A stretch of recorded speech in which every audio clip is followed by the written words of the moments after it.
उल्लंघन केलं असं थेट जे आहे ते कोर्टाने म्हटलेलं आहे।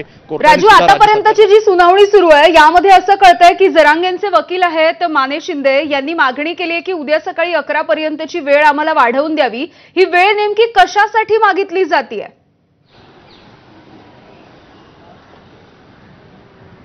आपण पाहतोय की कोर्टाने थेट म्हटलेलं होतं का संपूर्णपणे मैदान खाली करावा, गाड्या ज्या आहेत त्या काढून द्यावा, कारण तुम्हाला कुठल्याही प्रकारची जी आहे ती परवानगी नाही। त्यामुळे हे संपूर्णपणे जे आहे ते मैदान खाली करण्याचे आदेश दिलेले होते आणि त्यावरती आपण पाहतोय की माने शिंदे जे वकील आहेत जरांगे पाटील यांचे आंदोलनकर्त्याचे त्यांनी म्हटलं आहे की उद्या सकाळी 11 वाजेपर्यंत आम्हाला मुदत द्यावी असं म्हटलं आपल्याला पाहायला मिळते। त्यामुळे आता कोर्ट सकाळी 11 वाजेपर्यंत मुदत देतंय का हे पाहणं सुद्धा आपल्याला महत्त्वाचं राहणार आहे, कारण एकीकडे कोर्ट म्हणतं की तुम्ही कुठल्याही नियमांचं पालन करत नाही, अनेक नियमांचं उल्लंघन केलं। राजू, अगदी एका क्षणासाठी थांबवते, आताची एक मोठी बातमी आपण बघूयात, कारण कोर्टाने आता राज्य सरकारची सुद्धा खरडपट्टी काढलेली आहे। एक मोठी अपडेट आपण घेतोय या सुनावणीच्या दरम्यानची, कारण इतक्या मोठ्या संख्येने आंदोलक मुंबईमध्ये येईपर्यंत तुम्ही नेमकं काय करत होतात अशा पद्धतीचा प्रश्न सुद्धा राज्य सरकारला हायकोर्टाने विचारलाय। एक मोठी बातमी राजू।